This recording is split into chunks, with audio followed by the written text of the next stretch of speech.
इतनी भयंकर गर्मी पड़ रही है, किचन में जाओ, घंटों बैठकर आम को पकाओ, फिर उसको ठंडा करो, फिर उसका जूस बनाओ।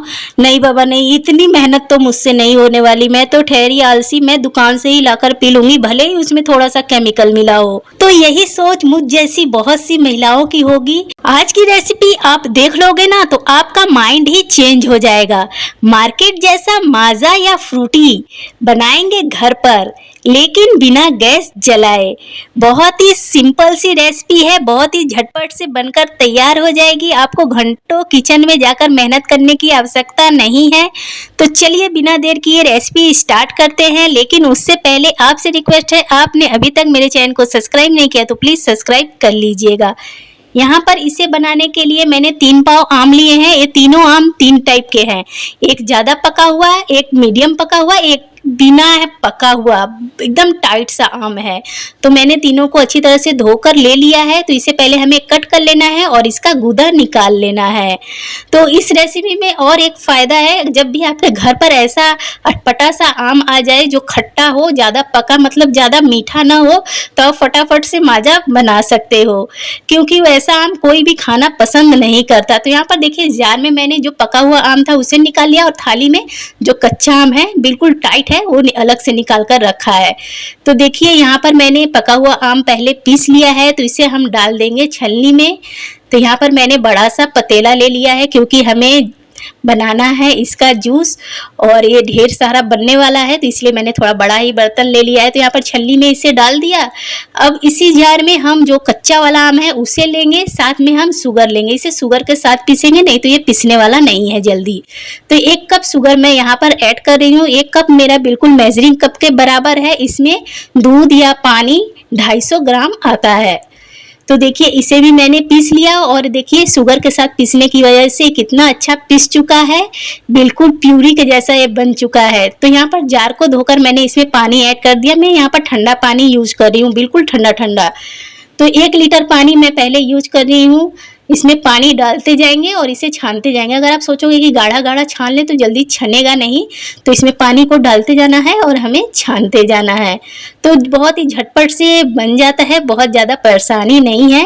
तो इसे हमें पूरा अच्छी तरह से छान लेना है। तो आप देख सकते हो इसमें बहुत थोड़ा सा ही हमें बड़ा बड़ा जो चंक्स है वो निकला है। तो इसे कर देंगे साइड में। और यहाँ पर देखिए आप इस जूस को ये कैसा है, अभी बहुत ज़्यादा गाढ़ा है। तो इसमें फिर से मैं और 1 लीटर पानी ऐड कर रही हूँ। मतलब पानी ऐड करते जाएंगे और इसे चेक करते जाएंगे कि कितना पतला हुआ है।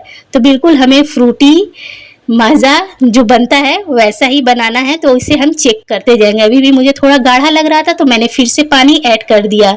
तो अभी देखिए बिल्कुल परफेक्ट रेडी हो चुका है। पर अभी ये बना नहीं है, इसका मेन इंग्रेडिएंट्स अब हम ऐड करेंगे। मतलब इसका मेन इंग्रेडिएंट्स अगर हम नहीं डालेंगे ना तो ये तो आम रस बन चुका है, लेकिन मार्केट वाला स्वाद नहीं आएगा। तो उसके लिए हमें इसमें कुछ ऐड करना है।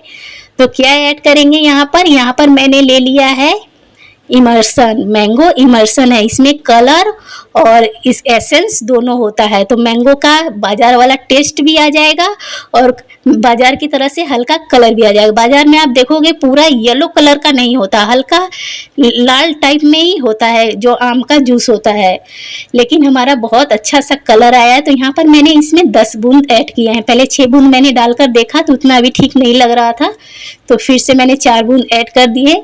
तो टेस्ट करने पर बिल्कुल मार्केट वाला भी फेल हो जाएगा, इतना टेस्टी ये बना था। तो यहाँ पर देखिए इसे फटाफट से मैंने घोल लिया। अब घोलने के बाद हम इसे क्या करेंगे, फटाफट से मैंने कुछ बोतलें रखी हैं, मैं उसमें ही भरकर इसे फ्रिज में रख दूंगी एकदम चिल्ड होने के लिए। तो देखिए इसका टेक्सचर आप देख सकते हो, मैं जार में जब डाल रही हूँ तो कितना ये बेहतरीन दिख रहा है। तो यहाँ पर मैंने कुछ बोतलों को साफ कर रखा था जो माजा वाला है, तो इसमें फटाफट से हम भर लेंगे। तो इससे पता भी चल जाएगा कि हमारा ये माजा कितना बना है, होममेड माजा कितना बना है। तो आप देख सकते हो इसका टेक्सचर कितना बेहतरीन, लेकिन ये बनने के बाद वेट नहीं होता।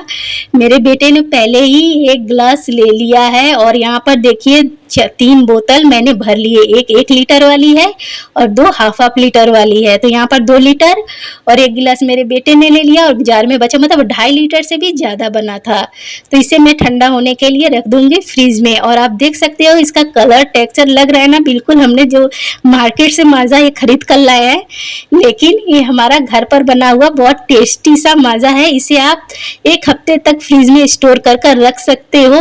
तो इस तरह से अगर आप बनाकर पियोगे ना, तो घर का टेस्टी सा बिना केमिकल वाला बनाकर पी भी सकते हो, और बहुत कम खर्च में बहुत ढेर सारा बनकर रेडी हो जाएगा। तो यहाँ पर मैंने 1 घंटे के लिए इसे फ्रीजर में रखा था, उसके बाद मैं इसे ठंडा ठंडा सर्व कर रही हूँ। आप भी जरूर इस रेसिपी को ट्राई कीजिएगा। आपको अगर मेरी ये सिंपल सी रेसिपी पसंद आई हो तो प्लीज प्लीज मेरे चैनल को सब्सक्राइब कीजिएगा, लाइक कमेंट शेयर करना मत भूलिएगा। मैं ऐसे ही प्यारे प्यारे रेसिपीज लेकर आती रहूंगी। Bye bye.